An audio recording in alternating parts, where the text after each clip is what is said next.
Hey, good morning, everybody. Welcome to Adobe Live. I'm your host, Chris Blackstock, and very excited today. We have Kelly Malka with us this morning. She's going to be doing some drawing and painting, I believe, in Adobe Fresco, which is going to be really exciting. Let's see, let's just really quick, if you guys are watching on YouTube, why don't you go ahead and head over to Behance. Let's see, I think I have the behance.net/live, or sorry, bnet/Adobe Live. And you guys will be able to participate in the chat there, and that's where we're modding.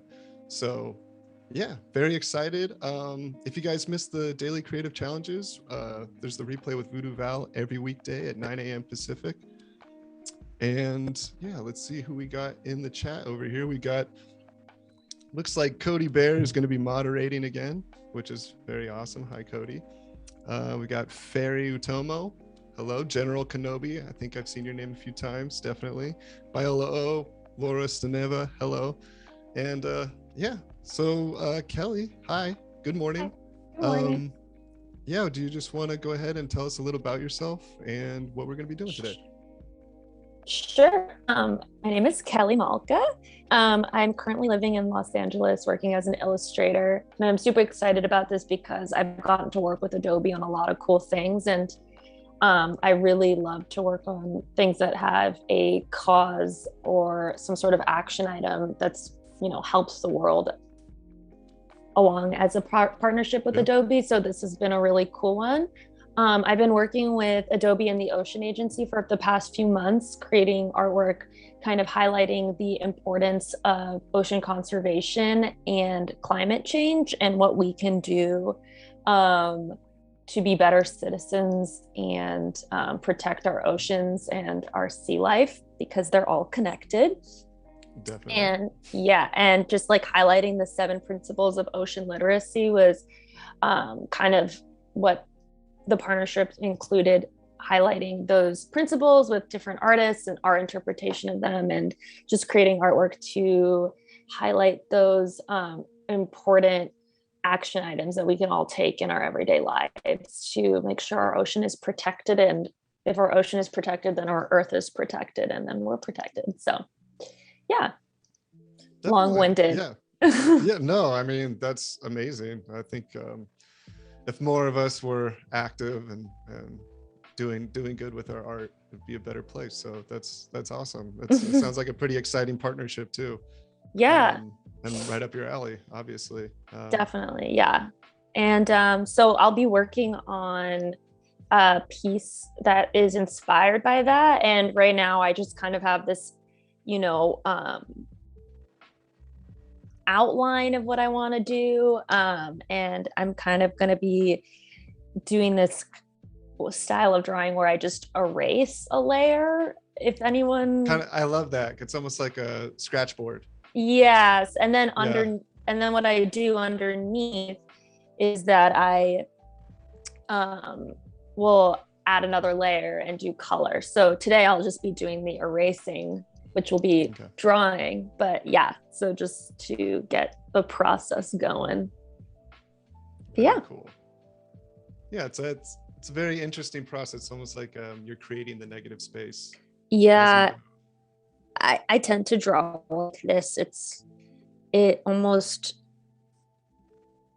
I don't know why, I kind of prefer it, and I've been doing it a lot more recently. It ends up feeling a bit more fluid, but that could just be, I don't know, it's just the thing I've been doing more and more recently, and have kind of liked it better than just starting on a white space. Yeah, and I think for a lot of artists, that's a great tip too. I think if you're having trouble, sometimes that white space can be intimidating. So I agree. It's kind of nice just to throw down some color or something on your Yeah. palette just to get started. Yeah, it feels less daunting and it feels a bit more I don't know, it kind of feels like you're not just adding, you're trying to work with the space that you already have instead of the white space. There's already an element there. Definitely. So yeah, I enjoy it, but maybe that's just me. Laura Staneva says Kelly's website is amazing. All of the illustrations are so beautiful, and I completely agree. Your website is really beautiful and amazing, and I think we all really love your artwork. Thank you. That is very kind. I appreciate it. I need to update my website, actually. That's a good reminder. Yes, we all do. Yeah. You got to pay somebody else to do it for you. That's Pay someone? Oh, yeah. no. One day. Yeah, right. um, but yeah. So you're using this is Adobe Fresco, correct? Yes. And what are you on an iPad? Yeah, I'm on an iPad Pro. Okay, is this the 12.9 inch? Yeah, and I put on a screen protector called Paperlike. I Um, also have that. yeah, I think a lot of illustrators have it, but if they don't, it's like the really helpful when I started drawing. I don't know about you, but when I started drawing on the iPad, I kind of thought it was unnatural feeling and because of the screen and all that, but the paper like really helps you feel like you're actually drawing on real paper. So it's a good thing if anyone is feeling a little hesitant about the iPad. It really helps. I agree, because the finish that they have almost feels like it's got that glass. Yeah. You're almost tapping on glass as you draw, which Yeah. seems kind of strange. Yeah. And it takes away kind of the illusion of like drawing. Like it's really nice to still feel like the texture and the like how do you say it? Like what's it called? The friction of like what paper would feel like instead of like Right. glass. So Right. if you're trying to do a more of a seamless transition into digital art, I think it's really helpful. It helped me when I was like, I only started drawing on my iPad like a little over a year ago. Oh wow. Yeah, which is really late. Yeah, what were you drawing on before that, or what were you using? So I was working in graphic design for 5 years in advertising. So I was on a Wacom tablet all day. So I was just like, oh, okay, I'll just use a Wacom tablet to draw. I was using like paper and pen before, obviously. And then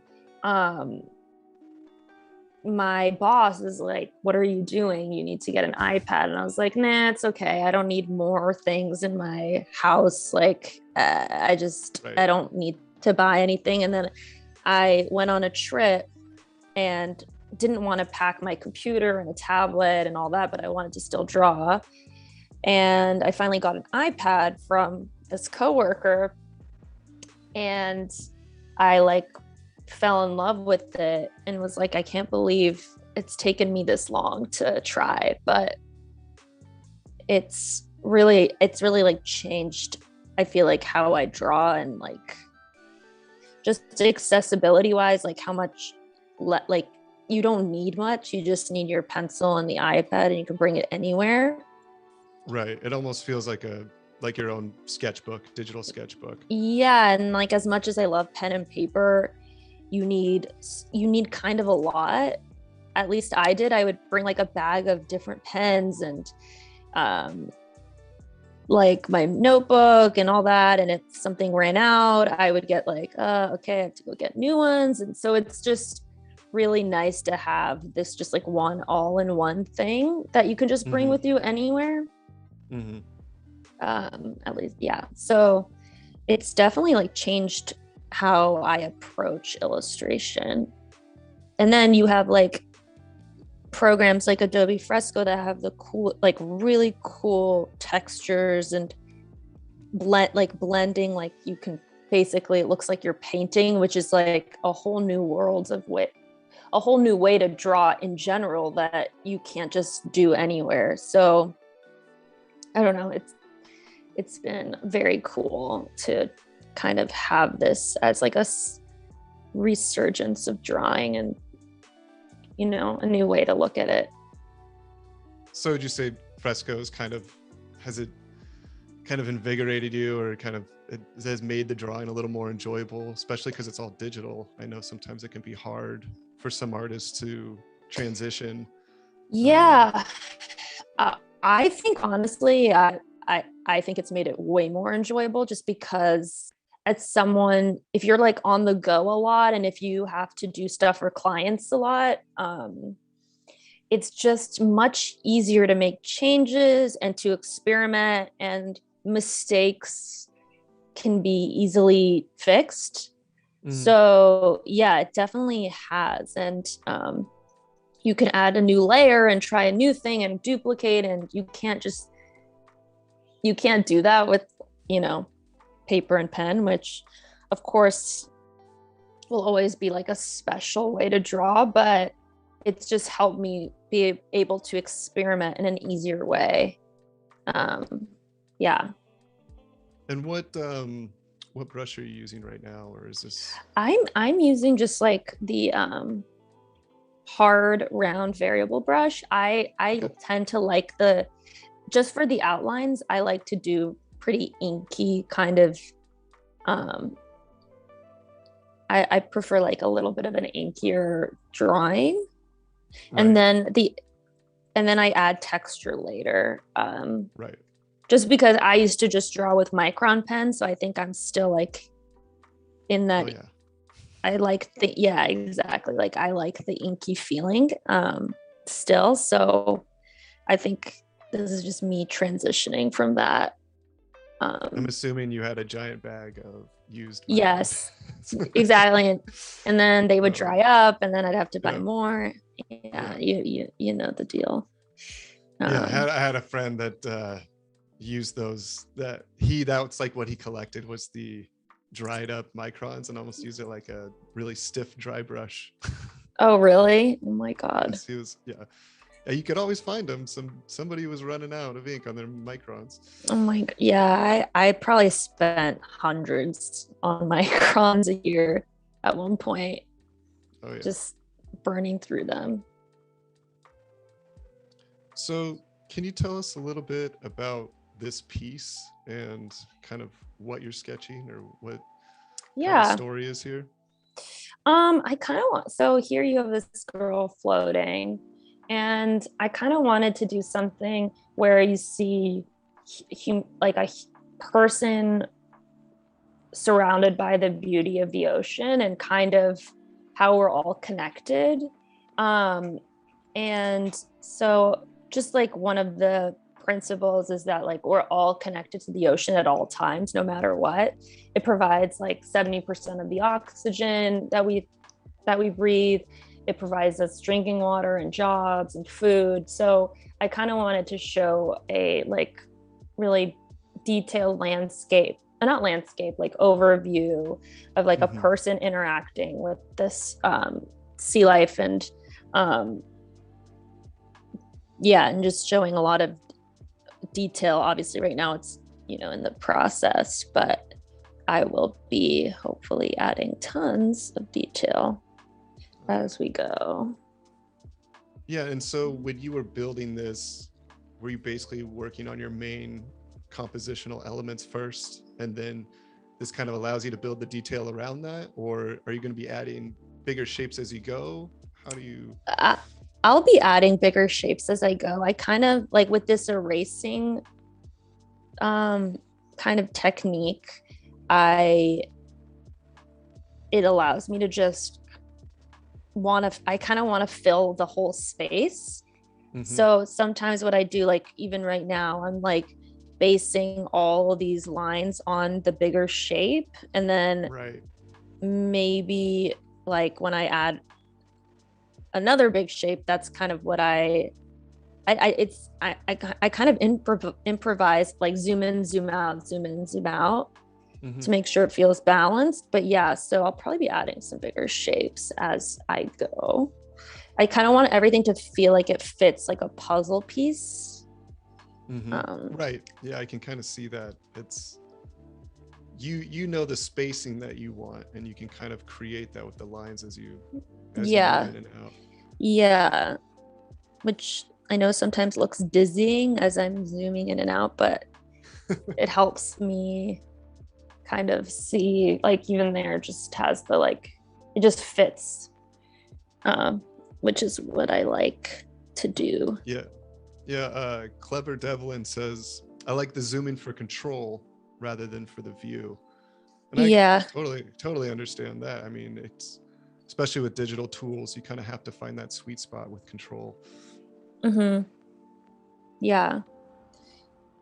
It helps kind of allow you to do a lot of really detailed stuff like that you couldn't do before, like we were just talking about, that you Mm-hmm. could zoom in so intensely. Cody, our moderator, let's see. She just said, someone asked if the Create Waves campaign was still running. And I believe Cody put the link for the Create Waves on the Adobe site. But do you have that answer? Is it still running? Yeah, I believe so. Yeah. Okay, awesome. So I think Cody put that link so you guys can check it out. Adobe.ly/create waves. You can also go to the Adobe Gen Create Instagram, and they have all the artists that illustrated the different principles if you want to check that out as well. So that's at Adobe Gen Create? Gen Create, GEN Create, like generation create. Yeah. Okay, gotcha. Yeah.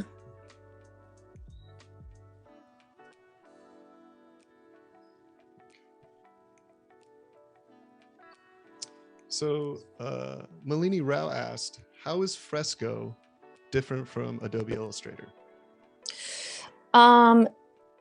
In, not my technical terms, but Adobe Illustrator, and you can also chime in if you'd like. Adobe Illustrator is really great for creating vector work. And honestly, like a lot of times with clients, they prefer you do that because you can size it.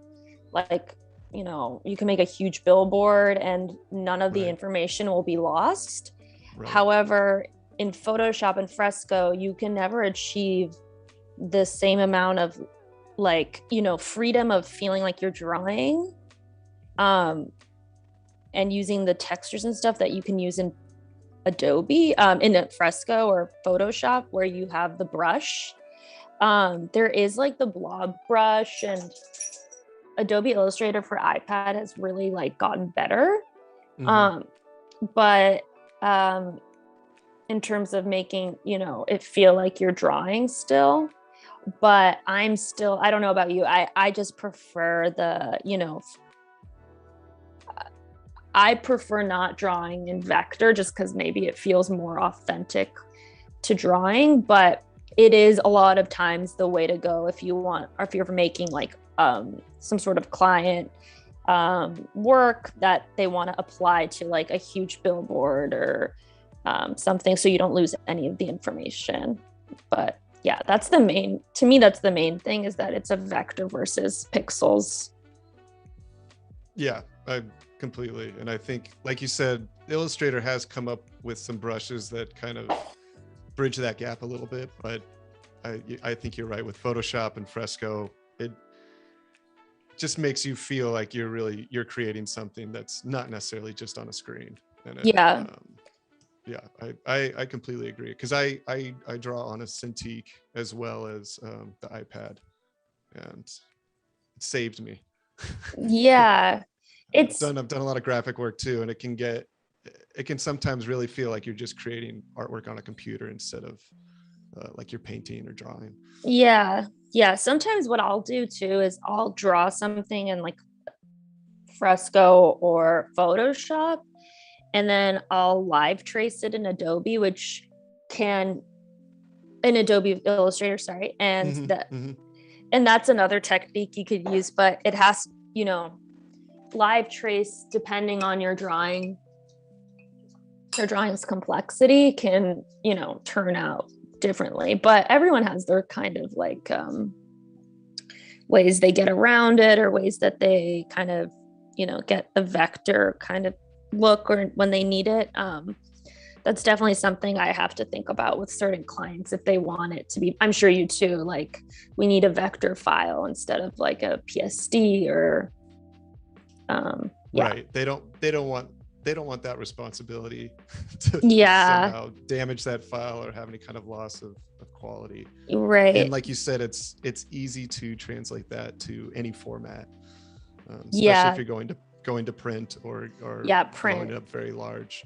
Oh yeah, that's something I learned in my advertising design days when I was, still kind of learning about things. And then I would go to the print studio, and they'd be like, "Why is this not a vector?" And I'm like, "Oh shoot, okay," and have to redo all of it. Yeah, sorry. Yeah. I thought you guys did that. Yeah, I was like, "Oh, okay. Well, I'll get this to you sometime." Anthony Jackson says, "Loving your line work in this illustration."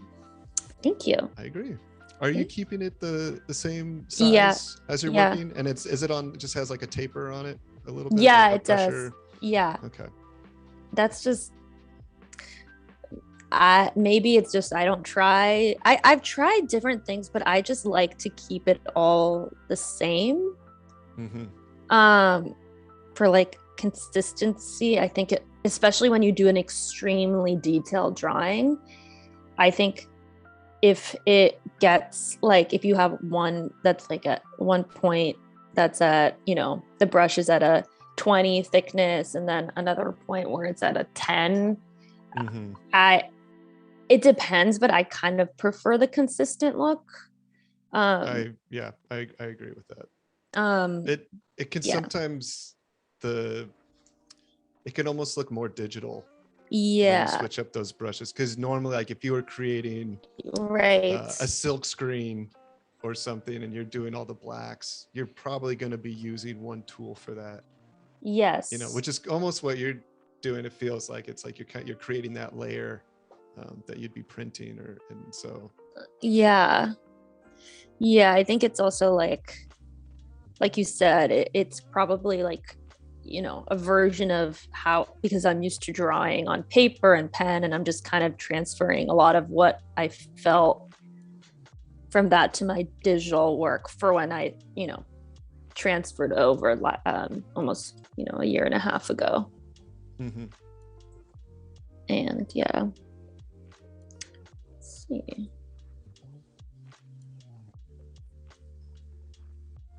Yeah, Jasmine Johnson says, "Really love this idea of laying color and erasing from it." So yeah. Yeah, it's kind of what I do now. It's bizarre, but it I don't know why it feels helpful to me. And sometimes you can even do like a texture below it. It's kind of what was that called when I was younger? It was like the scratch. You said scratchboard, right? A scratchboard, yeah. You would paint it black, and then you would take an X-Acto knife or some type of sharp tool.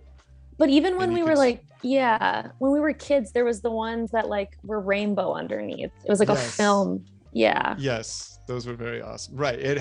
You have those where it basically had a background, or it had colors underneath that you would reveal. Yeah. Yes. Those were very cool. I don't remember what those were called, but it reminds me of that. Yeah. In a way. Yeah, I mean, it's definitely something different about it as you're erasing it, other than drawing onto that white background. There is something very intimidating about white space. Yeah. I think for a lot of artists, and this, I don't know what it is, but you're right. It is kind of magical. Yeah. You're doing this. There's something different. There's a different vibe to it. Yeah, I don't know. It just, if, yeah, less intimidating for sure. And um, helps me kind of figure out a layout a lot better if I'm not starting from like square one. Right.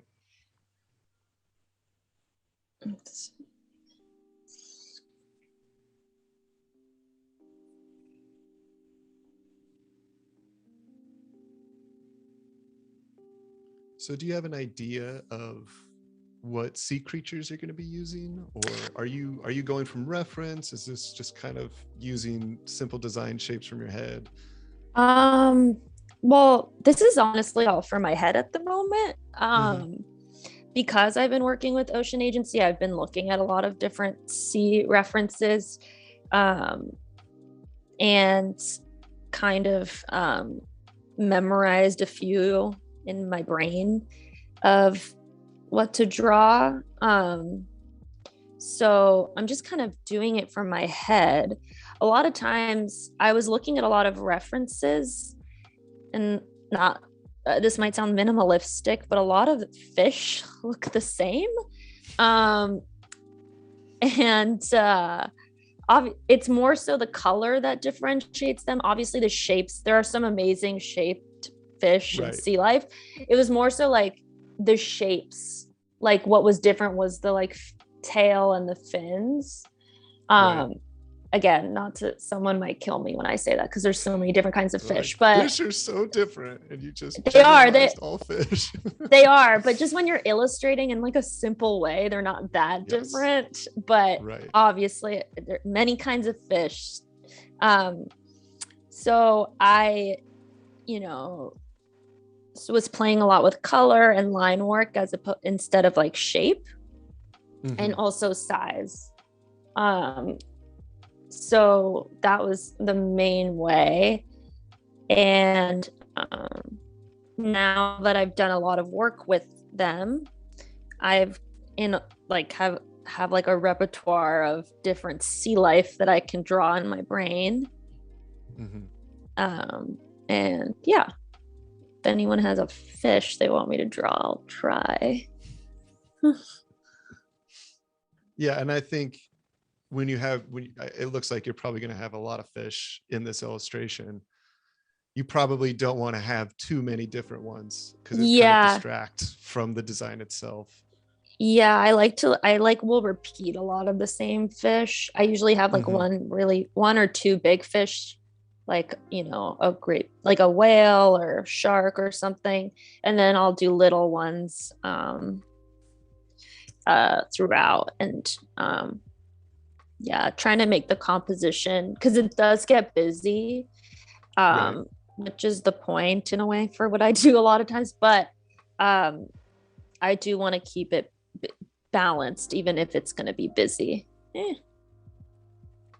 And I think you seem to have a you do a pretty good job of kind of using symbols in your art and simplifying a lot of those designs and shapes. But I think it helps because you said, because it is so busy, that it's easier to read, and even from far away, there's so much going on, but you instantly pick up, okay, this is a school fish, this is a Yeah, jellyfish, this is yeah, those first reads happen pretty quickly. yeah, yeah, for sure. I've had a lot of fish drawing practice at this point, so hope Fishmaster. yeah, so hopefully I know which fish are cool to draw and what read quickly. And it kind of comes with the texture and color later is what brings them really to life. So this is your preliminary drawing. Is this going to be used in the final drawing, or is this going to be a layer that says like a reference layer? Oh, this will be used in the final, Okay. but and then I'll make a new layer below Okay. that is the color. Gotcha. So yeah, but definitely like all of it, hopefully, or whenever I get it done, will be super detailed and have a lot of areas in which to add color and dimension to it. Right.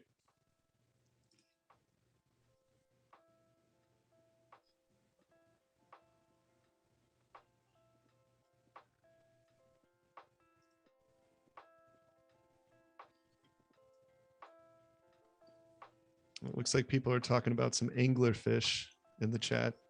Anglerfish? Yeah, do Oh you know what God. an anglerfish is? I could look it up. It's a deep sea fish that has a little The thing from light. Finding It basically Nemo. has it has evolved into hanging bait in front of its mouth. And then the little fish see the light and snap. But I don't know if there's gonna be any anglerfish in this one. Yeah, that sounds like Little a aggressive. sounds like a tough one to draw. Yeah, especially the way that you everything's this very flat design. Yeah. That'd be interesting. Try to get like a side profile of that. Yeah. Maybe I'll do some research tonight. Tomorrow. There might be an anglerfish in our future here, folks. Yeah, we'll see. I remember that reminds me of just Finding Nemo. Yes. When they go into the deep sea. Mm-hmm. Yes, that's my knowledge of that. Yeah. Dory's like, oh, so pretty. Yeah, exactly. So with the main woman in this illustration, the character, I noticed she's very similar to a lot of the people that you draw. Is this something? Is it representing someone specific to you? Is it somebody that you connect to, or like what's? I'm kind of curious of how you go about drawing your figures. It's a really good question that I probably don't have a smart answer to, but I end up just drawing the same kind of person. And it honestly changed, like it maybe to someone, I mean, you probably experienced this too, but when I look at how I drew like a year ago, the person is kind of always changing a little bit.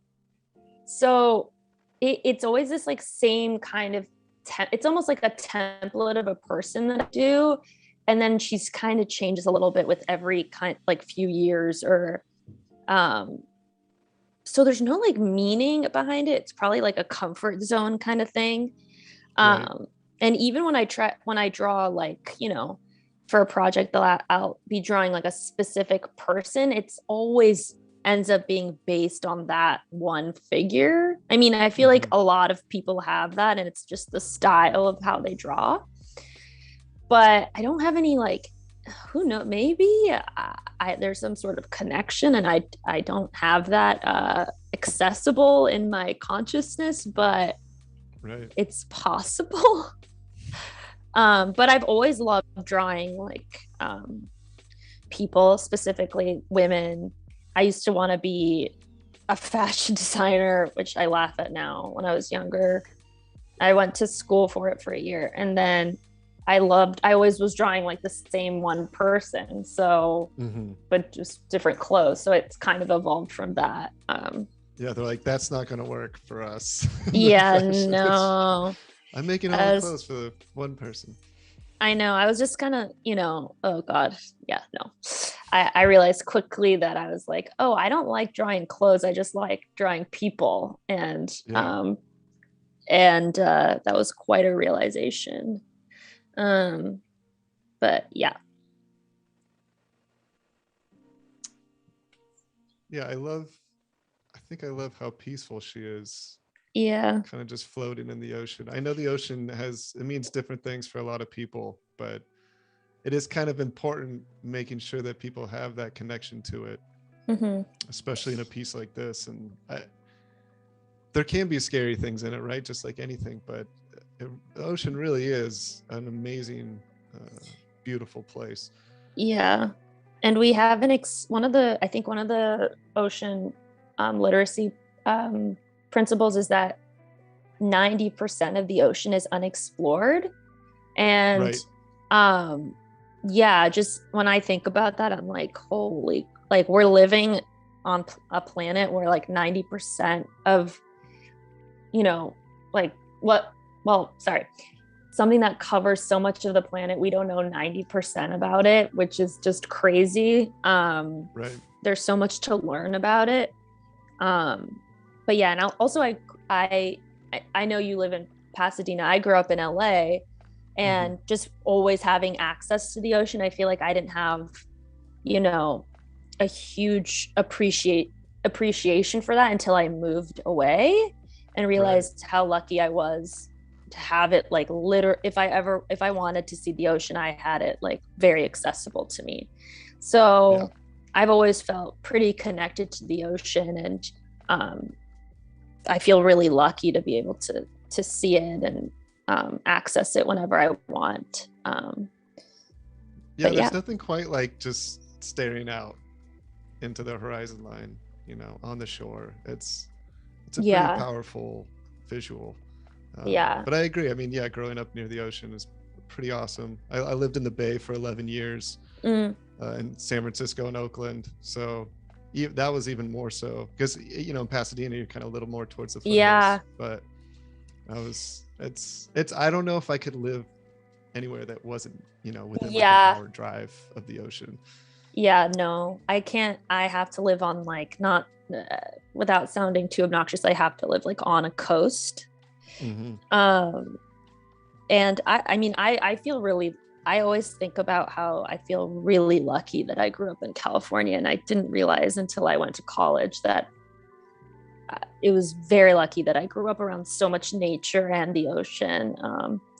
Obviously, LA has its downfalls in terms of Yeah. pollution, etc. But Yeah. I feel really lucky to have had access. And we were such as kids. Me and my sister were such water babies. Like we'd go to the beach all the time, and I didn't.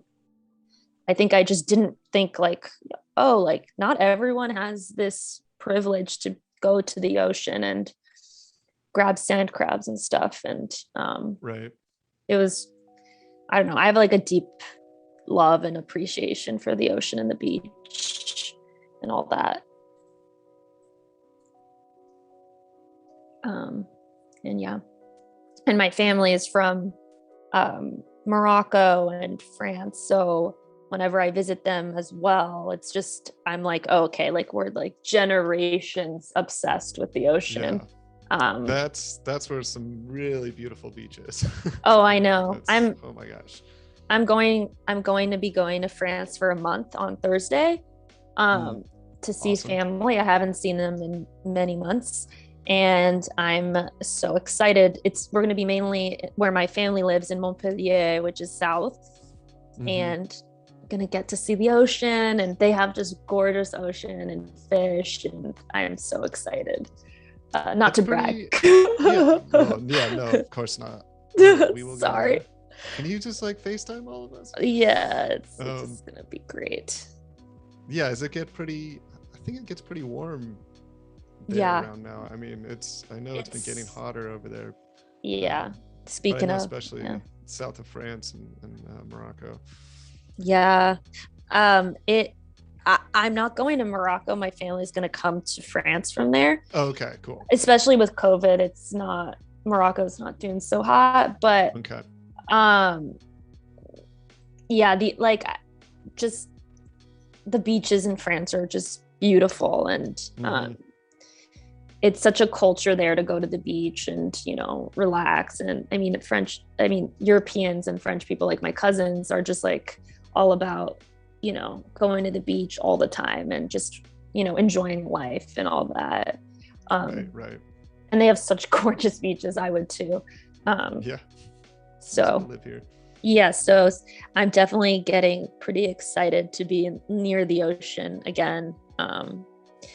I mean, I am now, but there it's just completely different. It's very, very different. Right. Yeah. It's LA beaches are a lot You know, different than it European. feels more like a city beach here, Mm-hmm. unless you're in Malibu. But when you're Right. Right. when you're in France, you just feel like completely separated, at least in the South, in my opinion. Maybe I'm wrong, but in the South of France, I've felt that way. Mm-hmm. I think someone asked to see Annika Agarwal, if I said that right, said, "Oh, did Kelly make the cover for the Create Waves campaign?" I did. I did. And I'm kind of mimicking a similar style because I wanted them to all feel like a little family. Nice. And yeah, I was lucky enough to do that. And I actually just did a bunch of new illustrations for them that should be on their website soon. Oh, cool. In this style. I just wanted everything to feel like a family of illustrations and feel like they're coming from the same place and same voice. So yes. That's awesome. So when did this, sorry, I'm gonna move my mic up a little bit. When did this partnership start? I have no concept of time these days, but I want to say June. Yes, June. It's August. June feels correct. I literally am like, what day is, I don't know. But yeah, it was in June. But like I said earlier, like I'm really lucky. I'm constantly doing work with Adobe. So I feel like I'm always in partnership doing something with Adobe, which is cool. Yeah, that's awesome.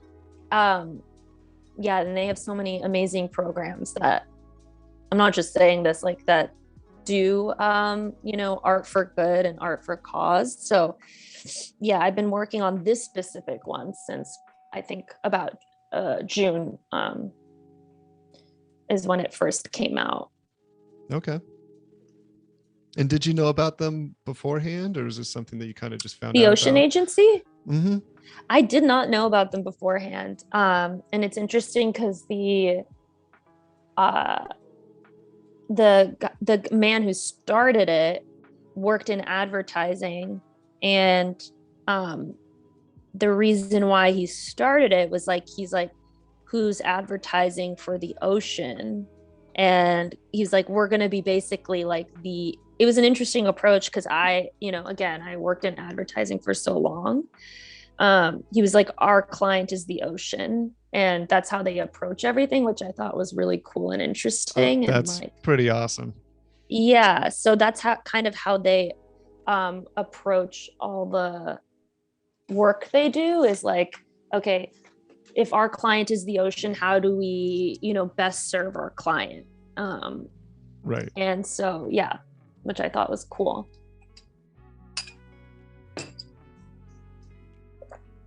But yeah.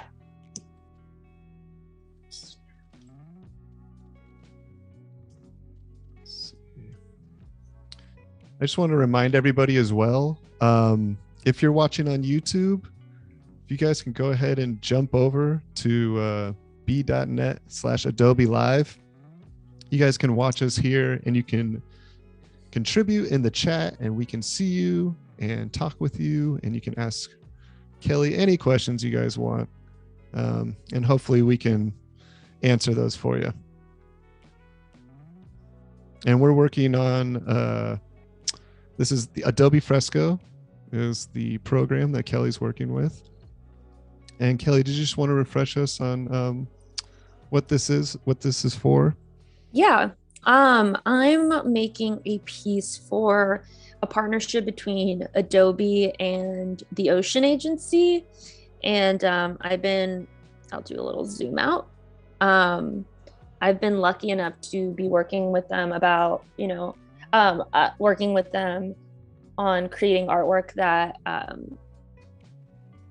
promotes ocean conservation, as well as the relationship between the ocean and climate change. And part of that was teaming up with different artists and creating artwork about the 7 principles of ocean literacy. And in this specific piece, I just wanted to make one of the principles kind of come to life, which is that we're always connected to the ocean, from like the air we breathe to the food we eat. So I wanted to mix both humanity and the ocean within this piece, and kind of like you were saying, in like a peaceful way where we're all coexisting. So yeah. Awesome. Thank you.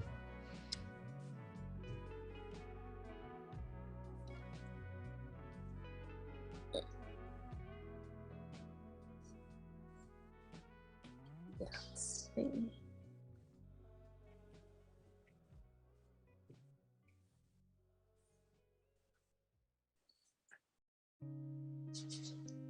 So do you take this file and do you bring this into Photoshop or any other program to kind of finish it, or is everything done through the iPad? Like you can deliver it from the iPad, or do you have to move it somewhere else first?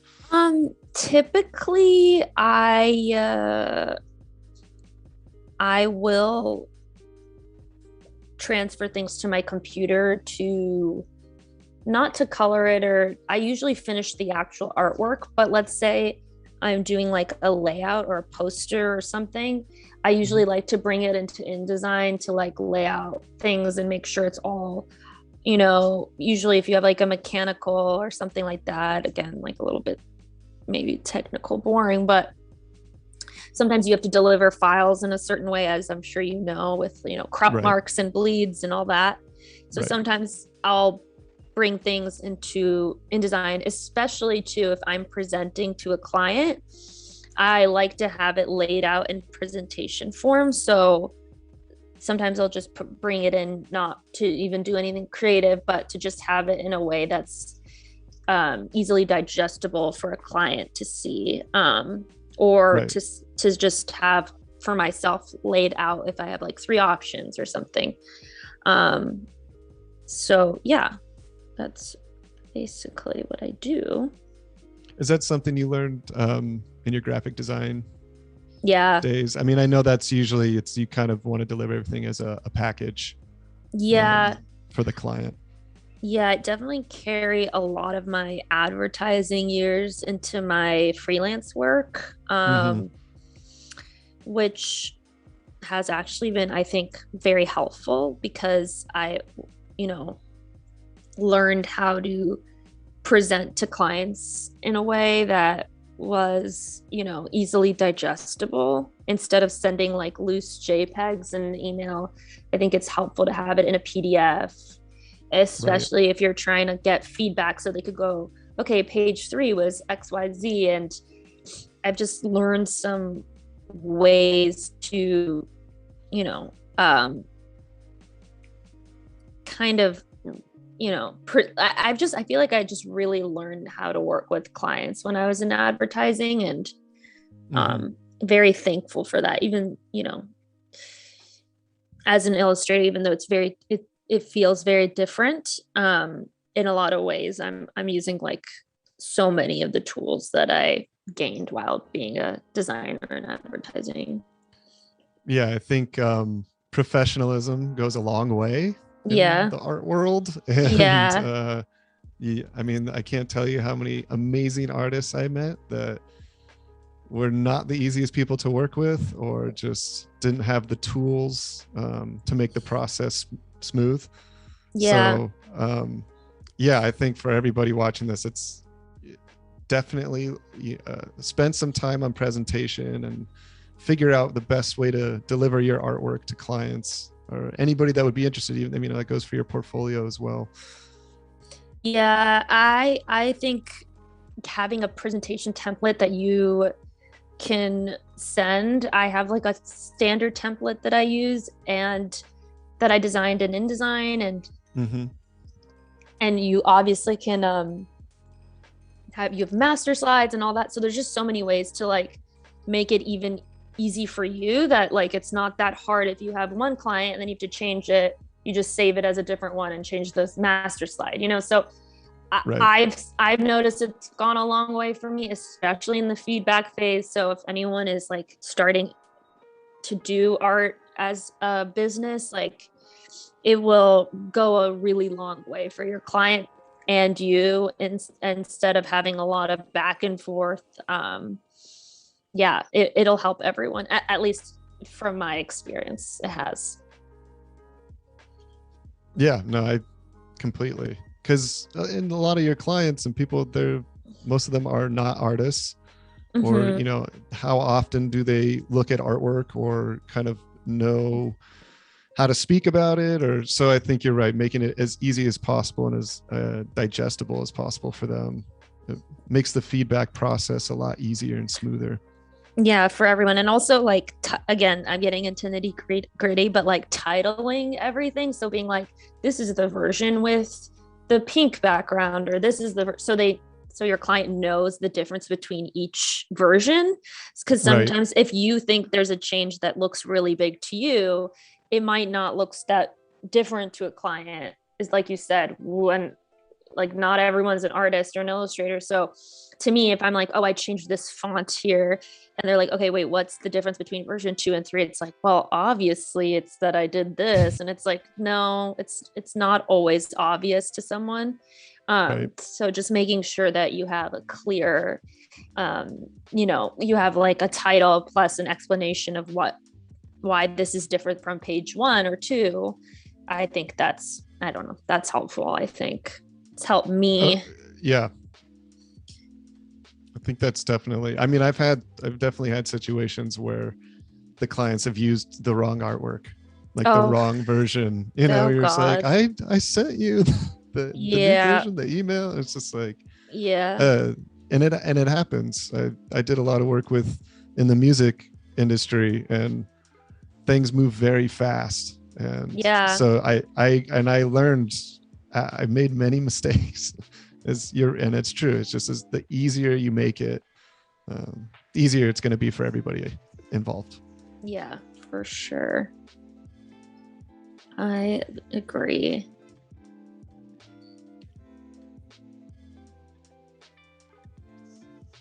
So do we got, is that a little baby whale? Yeah. Or is that, yeah? Met a baby fish whale. I don't know. Just drawing shapes of whale. Yeah. I'm just like, I don't know what fish I'm drawing, but it's a fish, some sort of sea creature. It works.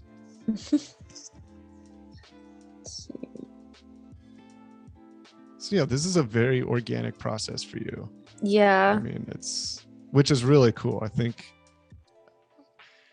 I'm not going to call it doodling because that's not but there's something it almost has that same feel where it's almost a stream of consciousness. You're just kind of feeling it out as you go.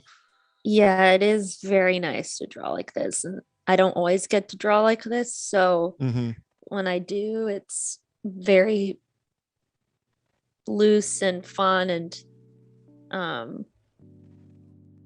yeah, it is, you can say doodling. I don't mind. It is like some people don't like that word. I don't mind it. I say it. But yeah, it is very loose and kind of go with the flow kind of style. Yeah. So did you go to art school, or did you have any type of formal training? Yes. Well, okay, so like I said, I wanted to do fashion design. Right. And so I went to school in New York for a year at Parsons. Okay. And then after my first year, I was like, okay, yeah, I don't want to do fashion design. And I also wasn't, again, being a big California person, was not a huge fan of New York at the time. I was also 18 and I looked like I was 12, so that didn't help.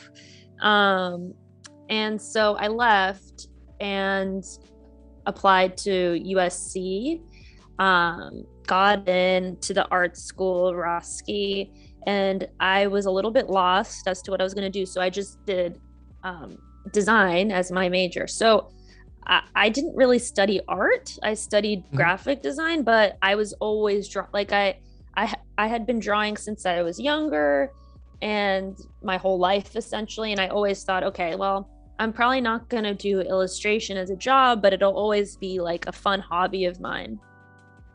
Right. And so I went into, advertising, and I started, drawing a lot more to fulfill like a need that I, that I, even though I was liking my job, it was just completely different from the art that I craved doing. Started doing freelance work, like getting, some freelance gigs while I was still working full time in advertising, which was like full time plus, like not, yeah, like I was working all the time.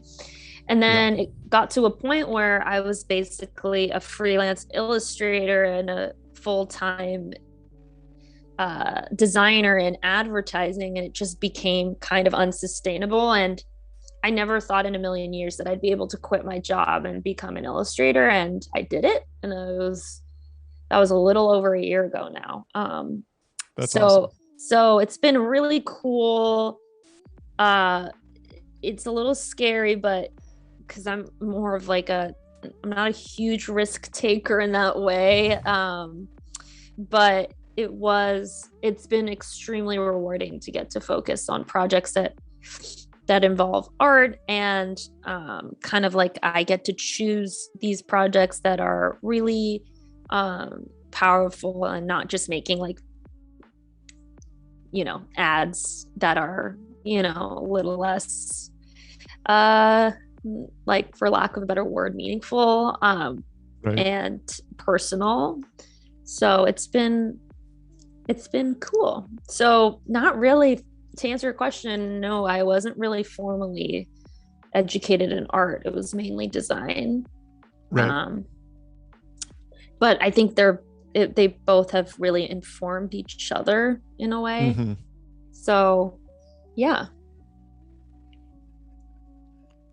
Yeah, I mean, it's definitely one of those things where you can teach yourself. There's a lot of resources online.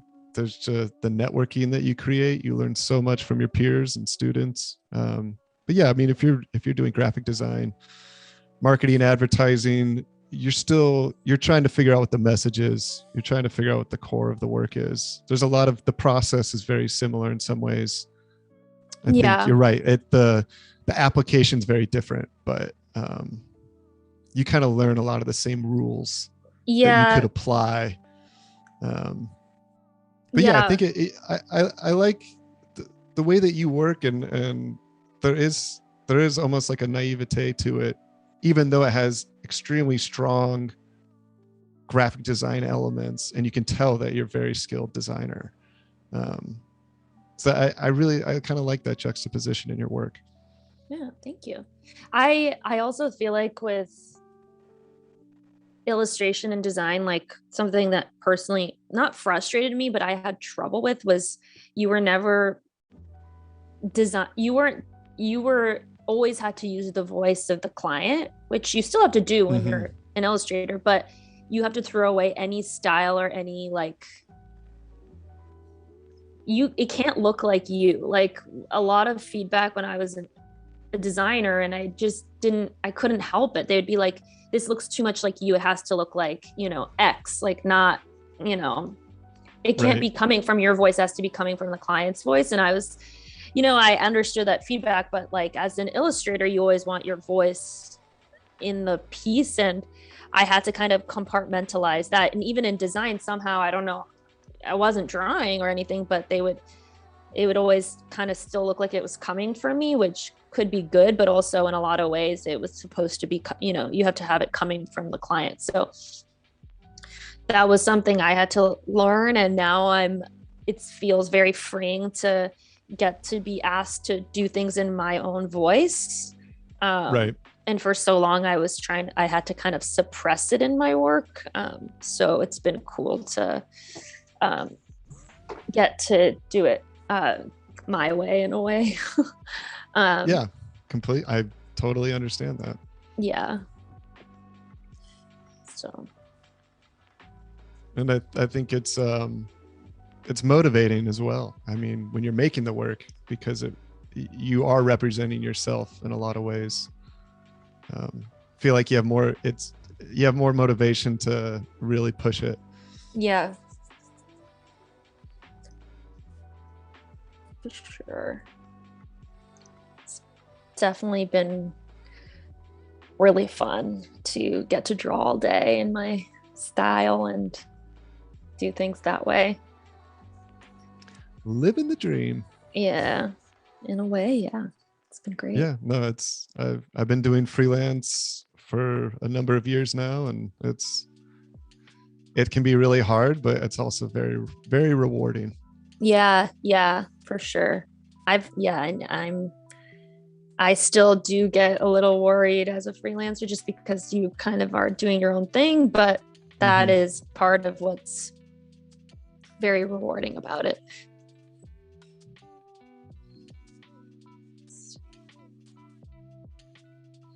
Again, just want to remind everyone, if you're watching us on YouTube, go ahead and jump on over to b.net/Adobe Live. And you can guys watch us on the Behance channel. And that way you can participate in the chat and ask Kelly any questions you want. So, yep, there's the link. Thanks, Jacob.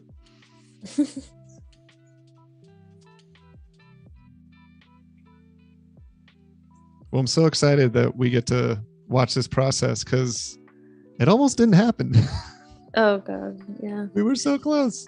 Yeah.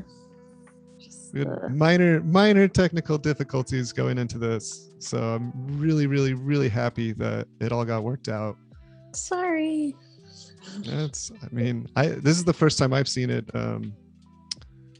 streaming from the iPad. So that's really cool as well. I love this template that they have.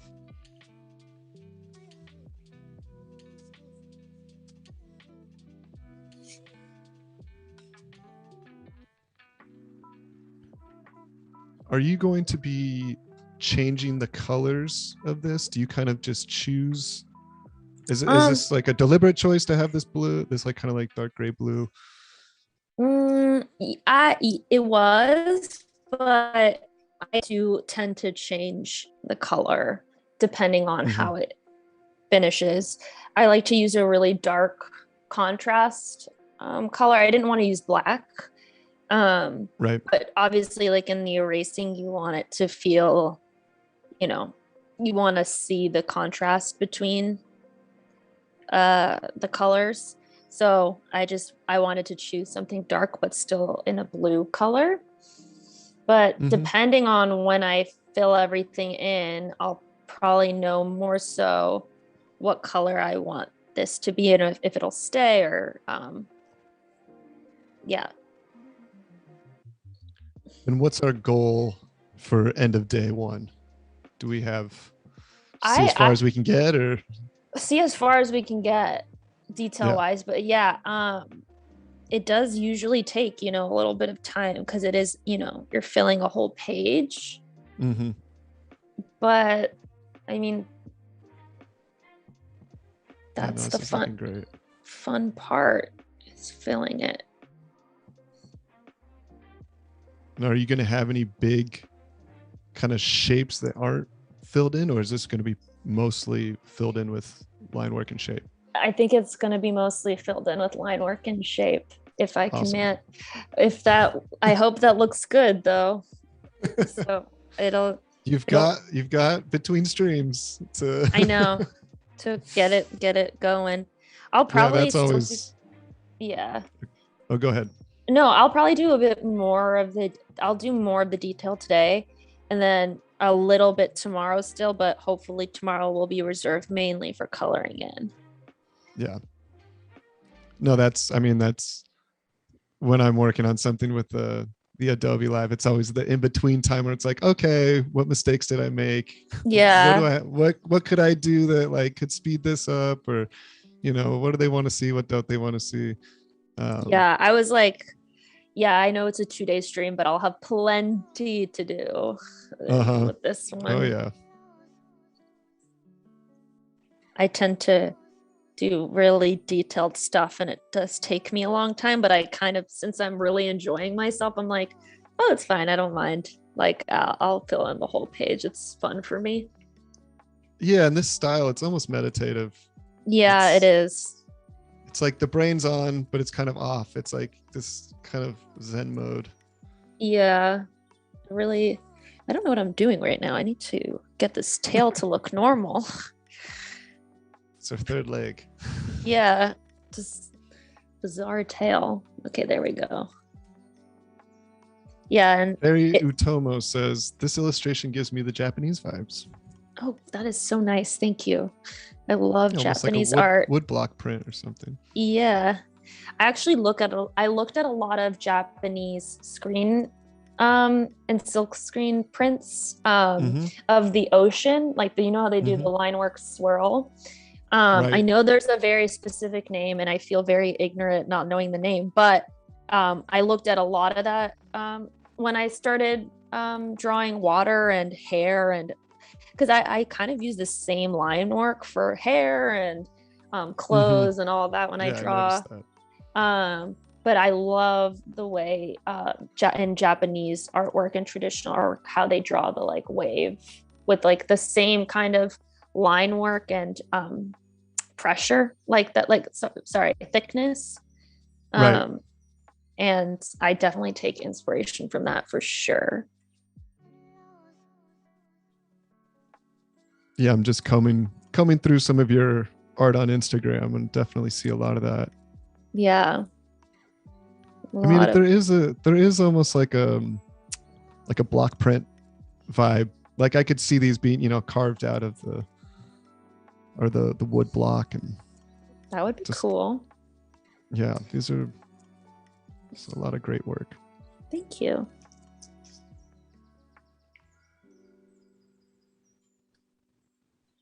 Now, do you mostly work out of your house, or do you have a separate studio, or? Yeah, that would be the dream. I moved here.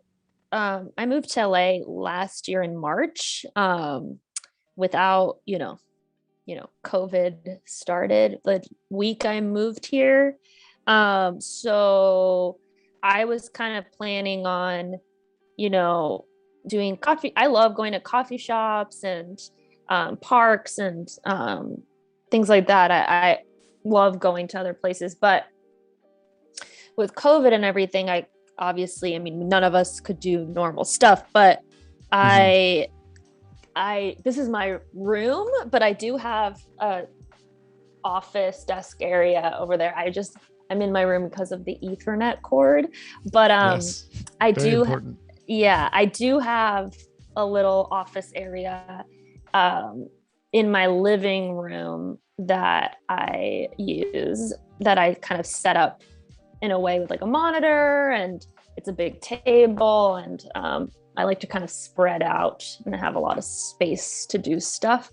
So yeah, the dream is to have a studio one day. That would be cool. I'm not quite there yet, but that is definitely a hope. Yes, definitely. That's always, I think that's most artists' dream. Yeah. To have a space not only for you to work, but to invite over other artists to work with you. Yeah. Yeah. And you said you have a studio, is what you said? Yeah, I have a studio in Pasadena that I work from. I work from occasionally. Yeah. But you're right, with the pandemic and everything, it's found myself at the dining room table with my two kids running around. Yeah. trying to figure it out with my wife. Her studio's in our bedroom. So kind of split back and forth, like, do I get to close the door now and you get to watch the kids? Or? Yeah. It's been a weird year for workspace. Very strange. Cody had a question, Cody Bear did, with besides Japanese art, where else do you get inspiration for your art, or where do you think it's been kind of influenced lately? I feel like I get pretty inspired by movies and artist treatments on like music videos and movies. I feel like there's so much cool TV and movies being created recently, and I'm obsessed with treatments and stuff. Even when I was in advertising, I loved going on photo shoots and looking at treatments. And and I know that's not like, I do love looking at artists and history and all that, but there's something about like a movie treatment or a video treatment or a photo shoot treatment that I think is so cool, because you're basically trying to create like a world. Mhm. And I like to look at those for color palettes and all that. Even like for, I mean, this is just really topical, just what I watched last night, but I've been watching White Lotus. Mhm. Don't know if anyone else has, but like the colors are just beautiful, like oranges and greens, and I would love to see what the treatment looked like. And it's just cool when I think about TV and movies and stuff, you're kind of creating a world. But of course I do look at, other artists, and I try to go to as many museums. Again, with COVID, it's been kind of weird. Right. I went to the Nara exhibit at LACMA, and that was pretty amazing. Was that Recent, recently or? yeah, recently, and so cool, just incredibly talented. Um, a little overwhelming sometimes as an artist. You see an artist take their work and just do like, you're just like, oh wow, how do I even comprehend this? But yeah, so that's usually where I like to take my inspiration from. I do really love treatments and stuff like that, and Mhm. also artists, obviously.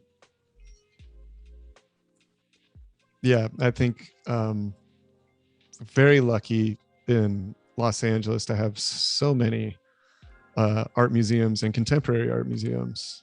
Oh yeah. It's kind of incredible. I just feel like in the last 10 years, just how many they've added, and how many are free too, which is amazing. Yeah. I don't know if anybody has a chance, the Getty is Yeah. incredible. Yeah. Um, I'm trying to think of the one in downtown. The It's like Broad. the Broad. Thank you. It's like the Yeah. big cube. Yeah. Um, but yeah, and LACMA, we would go there all the time, and The Mocha too. Mocha, yes. So, but yeah, wherever you guys are, I mean, please go. Obviously, with everything going on, I know it's hard, but if you have the opportunity, see art in person. It Yeah. really, it can't. A screen will not replace being in a gallery or seeing art where it's supposed to live. Um, it really has a different effect Yeah. on you in person. Yeah. LA also has a lot of really cool art galleries. Oh yeah. Just even on my I live like a block away from like 3 galleries, which is cool. When I walk my dog, I take a little look in there. Mm-hmm. Um, but yeah, there's a lot to see. Yeah, I worked in the gallery industry for about 6.5 years. Oh wow. So yeah, had really interesting world, but so many amazing people. Just the kind of risk and guts it takes to make art for just a show and hope that you can make enough money to Yeah. Oh keep my making the God. art is, yeah, it's pretty crazy. Yeah.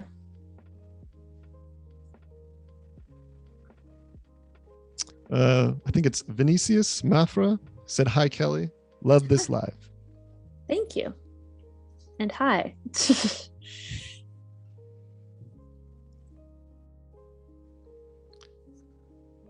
And he said, he actually has another interesting question. He said, "Do your dreams influence your work?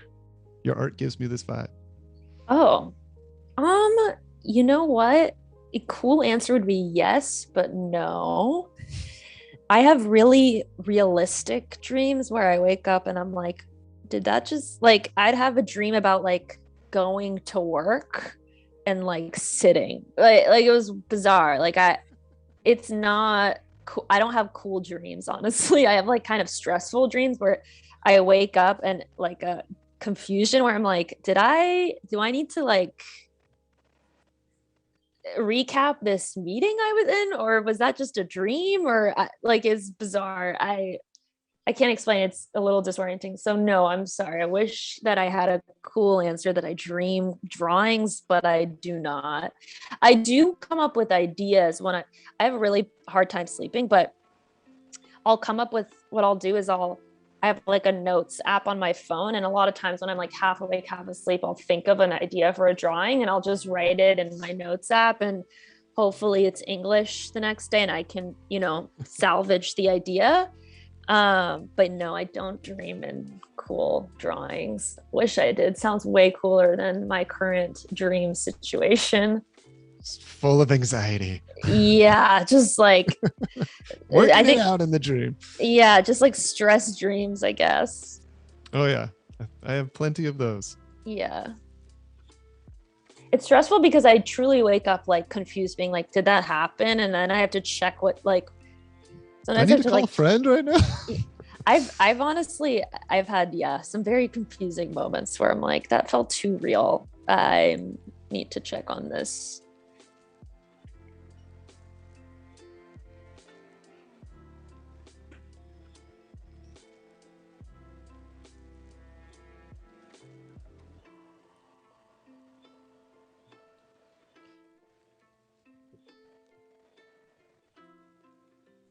So are you kind of just trying to figure out where you're going next as you zoom out, or you just kind of see a spot and then be like, all right, I'm going to hit this now?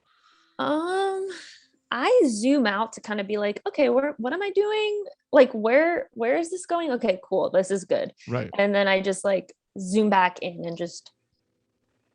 I mean, it looks like there's this constant balance that you're kind of working on. It's almost like when you're painting with oils or, with anything, it's like, okay, this needs a little bit of color here to anchor this. And then this needs a little bit of color here, value here. Yeah. And I'm trying to make sure that there is like moments of like some breathing room. Mm-hmm. Because I know it does get overwhelming. So just like, trying to make that also happen as I'm looking, zooming out, zooming in. Right. But it's mainly just to see like where I'm at. I know that you can have a little preview on the side, but I like to zoom out and to kind of like a navigation window.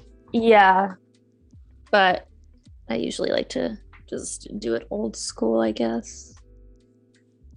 Yeah, something I found really cool. It's a little bit harder, I guess, to draw in that view, but I love with the iPad that you can bring windows and set them next to each other. So I could be running, Fresco and then, or, Procreate or whatever I'm working on. And then I could bring up a web browser with images or my photos. Yeah. And connect it to like the left side. I don't know if you've used that at all, but it's kind of, that was pretty cool for me when I first found that, to kind of get some initial reference. That usually I'm so used to having a second screen that I was able to do with iPad. Yeah. Yeah, I don't do that, but that's good to know. I should. Yeah, I had no idea until somebody told me. I was like, oh, that's cool.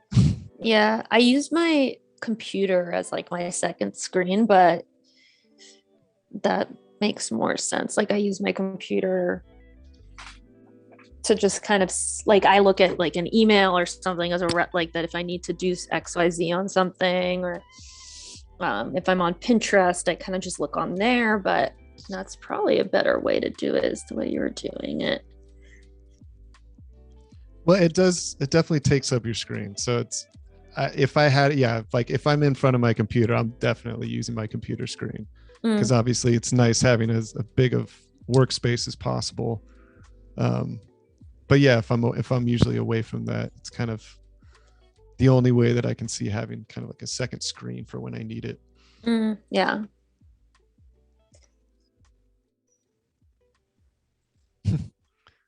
Clever Devlin says, I like it. Looks a bit spaghetti ocean. Yeah, I've been told that it looks kind of like the line work. Hopefully when I start adding color and stuff, it'll look more like an ocean. But right now it's kind of like, a little line. I love it. Yeah, it is really cool though. Thank you. It's very it's very strange because it is a lot of busy work, but it's almost very serene. It's not. Yeah. It's not jarring at all. It's actually kind of nice to follow all these shapes and see where they're leading. Yeah.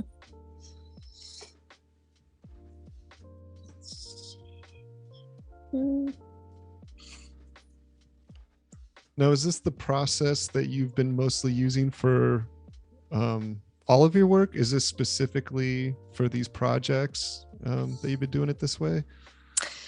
Like the erasing? Yeah, the erasing part. I use it in a lot of my work. It just depends on the project, but I've been kind of preferring to draw this way as of I mean, I've been doing this process a lot, but as of recently, I've been using it quite a bit. But yeah, I do it across a lot of different work and clients and stuff like that.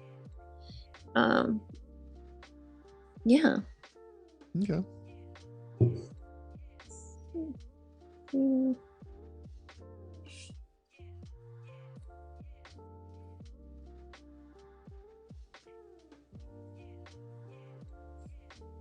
See, I think it's 10:50. I think you got about another 35 minutes or so. Just heads up to you, just so you know.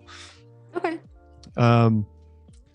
And just wanted to remind everyone again, if you're over in YouTube watching this, go ahead and hop on over to Behance at b.net/Adobe Live. And you can join the conversation there, and we're able to see what you're chatting and hopefully answer any questions that you have for Kelly.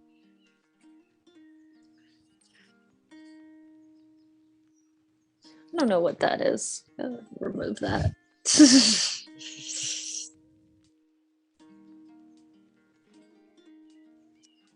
Ferry Utomo says, is it just me or is drawing digitally harder than traditionally? I think that depends.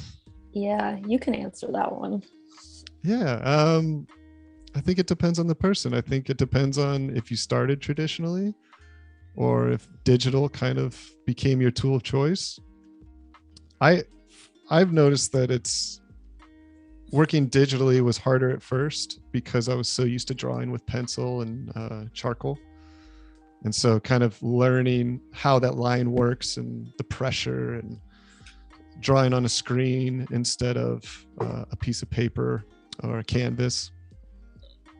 But also, you know, when you're working digital, there's a lot more forgiveness. There's a lot more exploration and chances that you can take. And I know that for me personally, I discovered a lot more about color when I went digital, because I would take a lot of chances with color that I probably wouldn't take traditionally, because there'd be a lot of cleanup or I have to mix a color for an hour and get it wrong. So yeah, I think it just depends on how much you do and how much practice you have. And I think everybody has different comfort levels with traditional and digital.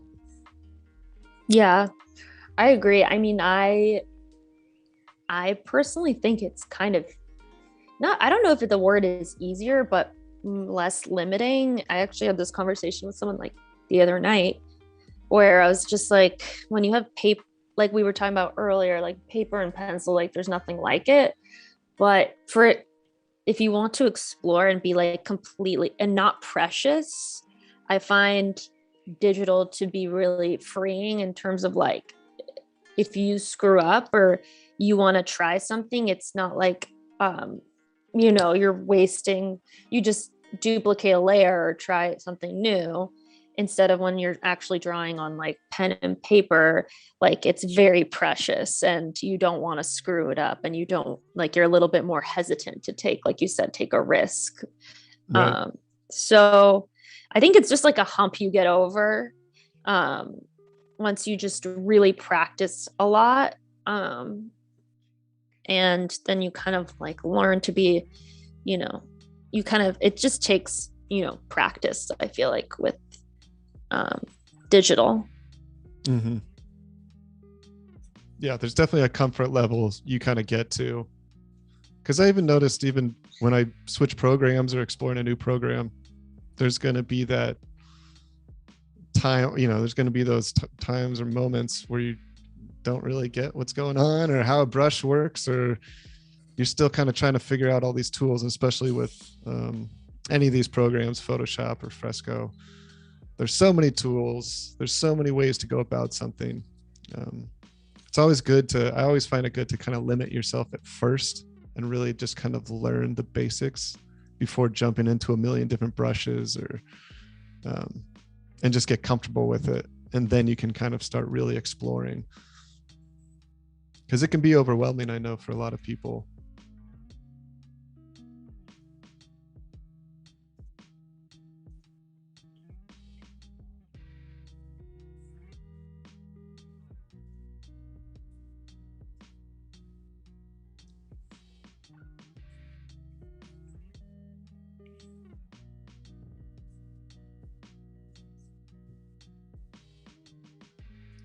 Because yeah, this style that you're drawing in would be kind of hard. It would be harder to replicate traditionally. Yeah. Just kind of how you're finding your shapes and the kind of like the negative positive push with the brush and the eraser. Yeah, it would be. I did do a lot of drawing like this, but obviously with just, white paper where I just fill the whole space. But right. If like I would make a mistake and, if something didn't fit perfectly, or, especially when you're drawing with pen, which is what I used to do, there's just, you can really make irreversible mistakes and cover it up, but it'll bother you, so. Right. Yes. Digital for the perfectionists and all of us. Yeah, seriously.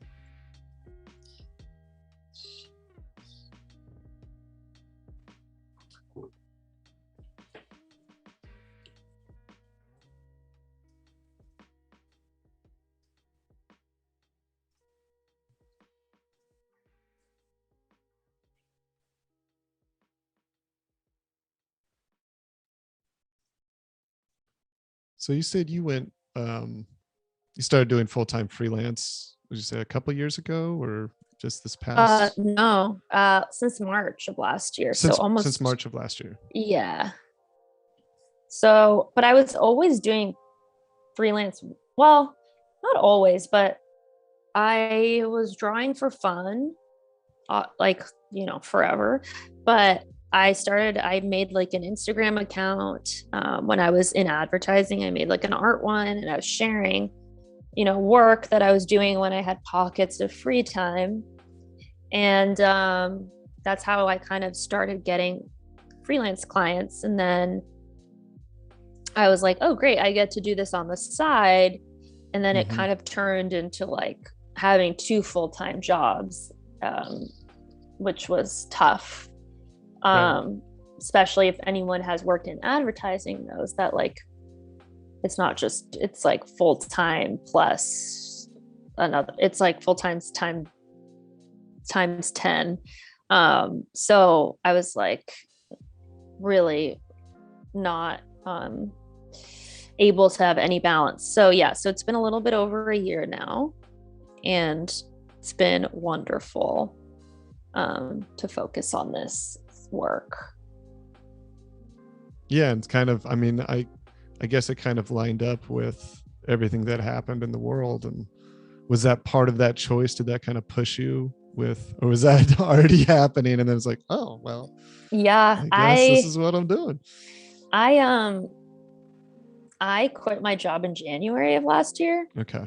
And I was living in San Francisco, and I was like, okay, I'm gonna move to LA. I'm from here, and I know the art community here is really big, and I'm excited, whatever. And I was lucky, but I moved without, a lot of people think, oh yeah, you moved back home because COVID. Is like, no, I was planning on moving since last July, like last July, like the July 2019. I had this whole plan to quit my job, and in the beginning of 2020, and then start my art career. And it was a stressful time, but I got really lucky and got a lot of work. A I think a lot of illustrators worked a lot last year because there was a there was a huge need for people to work remotely, and there weren't photo shoots as much in the beginning, and so a lot of illustrators, it was a kind of a big year for illustrators, I feel like, and maybe that's just my opinion, but I feel like I saw a lot of illustrators doing a lot more work. So it ended up being okay, but I feel lucky, but yeah, it was a kind of crappy time to make this big transition, but it ended up being okay. Yeah, I mean, I agree. I think you're right. Illustrators were kind of already set up like, oh, working from home by myself. Yeah. This is what I do all the time. This is nothing different from my everyday. And you're right. I mean, I think so many more people were consuming content from their computers. And just there was a huge surge in creative content, I think.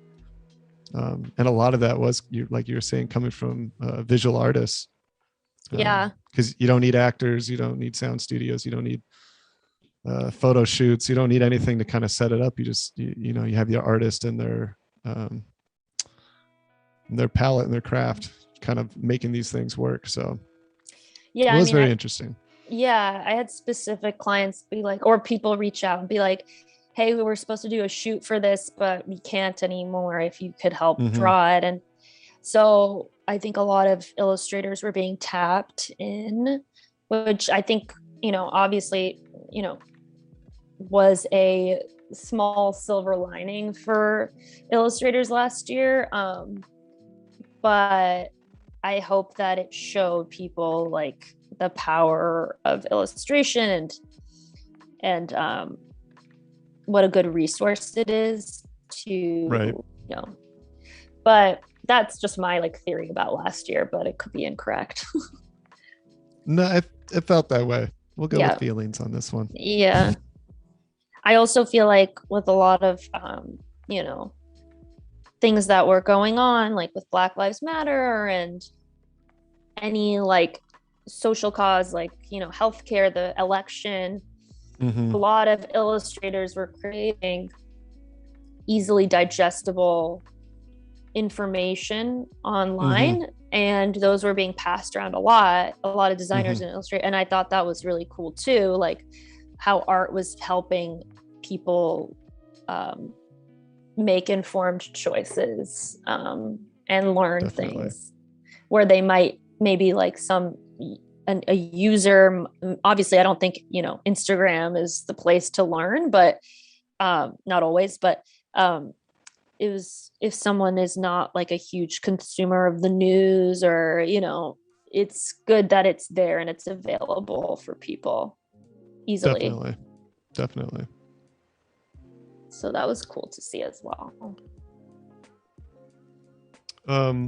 Fairy Utomo is asking, do you use smoothing at all to get these smooth lines? Are these default settings, or is there anything that you change with the brush?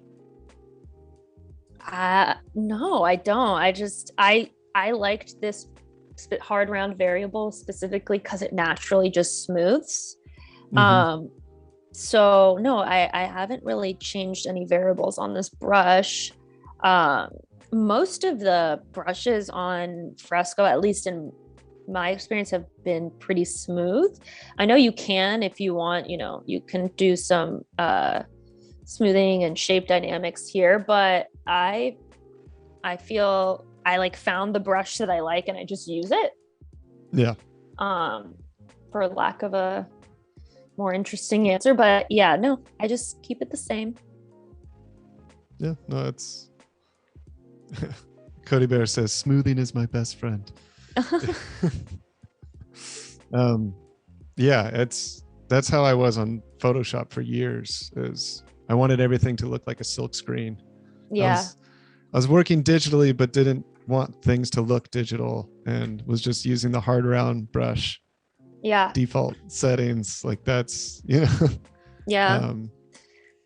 because you could get so many different looks from it if you just, if you wanted to, or textures and stuff. But yeah, I think once you find what you need, you don't need to search too much further. Yeah. Definitely a creature of habit. This is kind of an interesting question, coming from me, I guess, but based off Cody was saying that she has shaky hands when she draws sometimes. Do you ever feel like there's any time of day, or maybe, I don't know if you drink coffee, or if there's any situation where it becomes more difficult to draw these lines, or do you do any type of prepping before you go into a piece like this? Do you like to draw ahead of time as a warm-up, or? No, I have this like joke where with my friends, and they know this, like I'm drawing literally all the time. If I'm not drawing from work, I'm drawing for fun. Like I wake up, I draw, I stop to eat and walk my dog, and then I continue drawing. I bring my iPad with me everywhere. So Right. I feel like I'm always warming up. So I, knock on wood, I don't have any shaky hands yet, but that's, maybe I'm just like, it's so default mode for me at this point that I'm not, I don't have that situation. I do sometimes, like for me, my issue is my back. Like when I'm drawing for so long, I'm like, oh, like I need to like neck, your back. Yeah, but shaky hands hasn't really been, an issue. Which also, real quick, guys, if you need to stretch or drink water, do the things. Don't, I'm gonna take care of your back and neck and your body. It can get pretty addictive to just sit in a chair and draw for hours, but it'll take its toll if you don't take care of yourself. Yeah, it definitely does. If I have a crazy deadline, I've been looking at a screen for a really long time, I definitely get like dizziness, but it's not, and you get sometimes like this, but shakiness, not really. But that would be, definitely if I'm doing these lines where I need them to be smooth, that would not be good for the style that I'm trying to get. But yes, Cody said PSA: flip, sip, stretch, and save. It's good advice. Yeah. Save. Yeah. I have a horrible habit of not saving enough. Yes, I used to be so afraid of that I save every 10 seconds. And is there a quick way to save it in Fresco? Fresco is it autosave? It's autosave. Okay. I'm like, when I keep talking about this, but it's such a big time of my life. But when I was working in advertising, like they're like, if you lose a file, like it's like the end of the world or something. So I remember one time my computer just shut down on me, and I was working on a file and everything got lost, and it was just like the worst thing ever. Mm-hmm. So now I'm very, very obsessed with saving versions and making sure I have all the history of what it was, because you just never know. Right. So that is something to definitely do. I learned my lesson way back when, and that's why I also like using drives and all that. Sorry. That's exactly what I was going to go into is since you work on the iPad, what's your process as far as saving externally on the drives? I use Dropbox usually. Mm-hmm. I save on there, and usually by the end of the year, end of the 2 years, whenever my storage becomes a little too crazy, I try to get like a lacy drive or like a big hard drive and put everything on there just in case, because again, shit happens. Yes. And it's just really good to be careful because I've lost some files. Let's just say that. Yeah. That's where the dreams come from. Yeah, exactly. It is like my dream is just like so boring. It's just me and Just stressful. It's me files. just losing files. And also like sometimes your computer gives out or your iPad gives out. Like you just want to be careful, like that you're just, especially as an artist, that you're just saving all the different versions as well. I just think, especially for client work, it's good to have a reference for like, okay, what did I do in stage 2 or stage 3? You know, it just, to have an analog of everything is really important. I'm sure you can attest to that. Yes. Just helpful that way. Yeah, I feel like nowadays my work is saved in like 4 different spots. Yeah, it's smarter that way, honestly. Yeah, I've also had the experience of just my hard drive just bricking itself, and it's not a good day for anybody. Nope. Yeah, and sometimes you can get it back, sometimes you can get the information, but don't ever depend on that. Yeah, definitely not.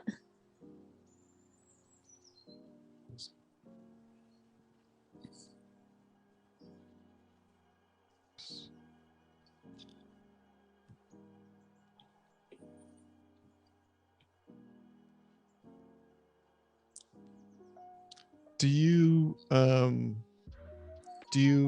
I guess paint to music, or do you have any kind of media playing while you work? Are you usually a silent worker, or? No, I am very much so a like either I'm listening to a podcast. I like to listen to people talking. I love listening to music, but for some reason I prefer like talking as opposed to music when I'm working. So I listen to a lot of podcasts, and then I also sometimes will have like, this might not sound that cool, but like a show playing in the background. And again, my friends want to kill me because if I'm watching a show with them and I'm drawing, I'm like, wait, what happened? Because I'm always kind of half paying attention. And they're like, Kelly. Well, yeah, no, that's literally what happens. They'll be like, you need to pay attention, or did you see what just happened? I'm like, oh no, can you like rewind? So I just like to listen to people talking. So it's either like a podcast or a show or something. And a lot of times I'll watch like, something that like is mindless, like The Office or something, so I don't have to truly pay attention. It's just like so I have the noise. Yes. So I usually have something like that playing. Yeah, I'm very similar. It's some kind of, it's almost like white noise, but interesting enough to kind of, that if I need to take a break or look up, it's like you can, like you said, like The Office or something, where anytime you look up and you watch, you can kind of take a moment and then get right back to work, and it doesn't really matter. Yeah, it's not, I don't want to be watching something that like is engrossing where I have to see it. I usually just, a little bit of like a mindless thing that if I like get up to like go get coffee or something, like it's not like I'm missing anything, in the same way of like me zoning out when I'm drawing. It's not like I'm going to miss anything crazy, or it's just more so just to have it as like a background.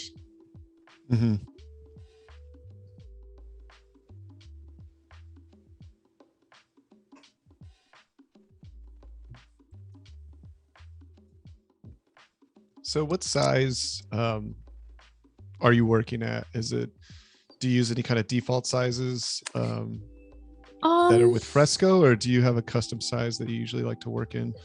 I like to work vertically, usually like vertically oriented, and a lot of times I'll do like 8x10, just because if I end up making that's probably just from a forced habit. But if I want to make a print or something like a standard print size, 8.5 by 11, 11 by 17, or 16 by 20. Mm-hmm. So I just try to do like print sizes just because you never know if you want to Right. get it made. Right. So right now I think I'm working an 8 by 10, if I'm not mistaken, which is And like a those are pretty, standard sizes and for yeah, framing as well. I yeah. think that's yeah.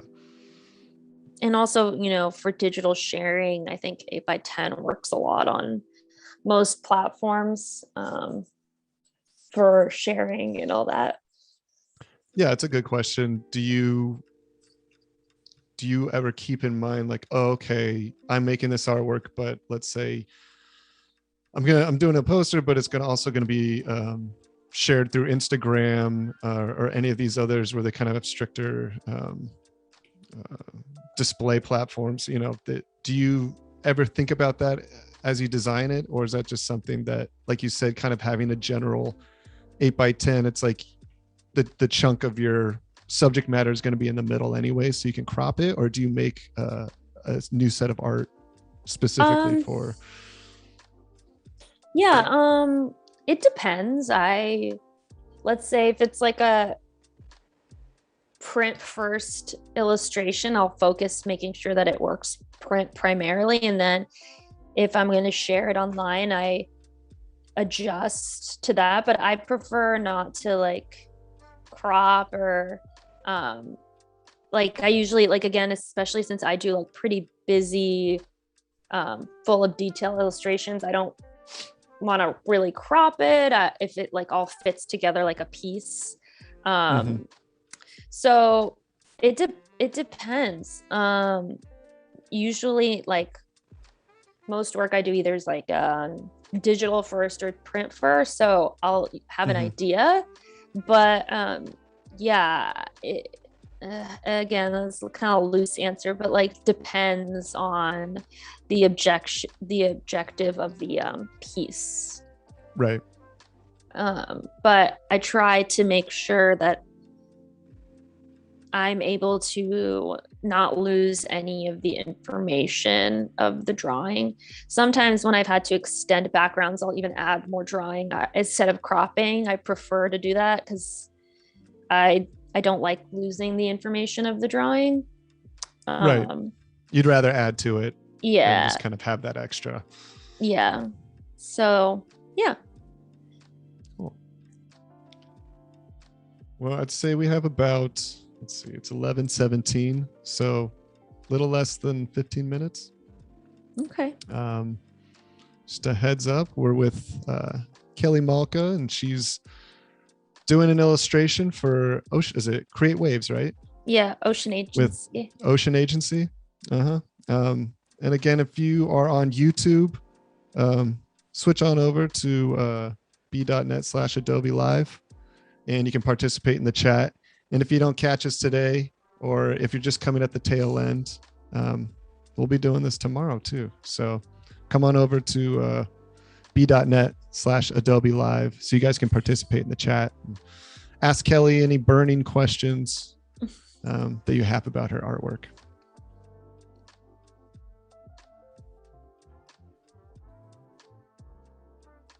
So yeah, you can kind of see a lot more from where we started.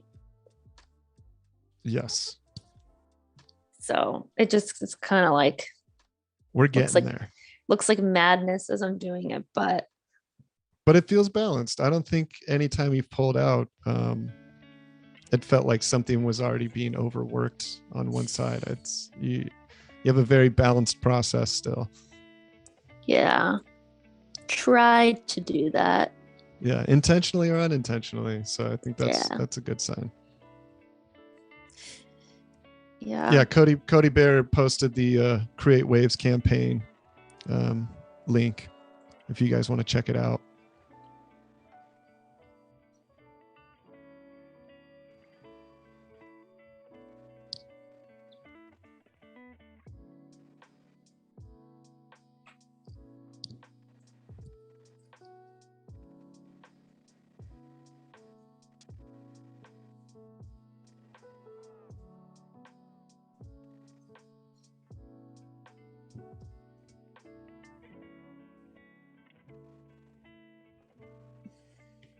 I'm excited to see color tomorrow.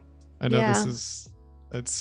this is the process. I mean, it's cool to see kind of how you're building this, because you can look at people's artwork and you just be like, I have an idea, but I don't really know how they made this. So this is really cool to see, and I'm definitely excited to see color finally added to this.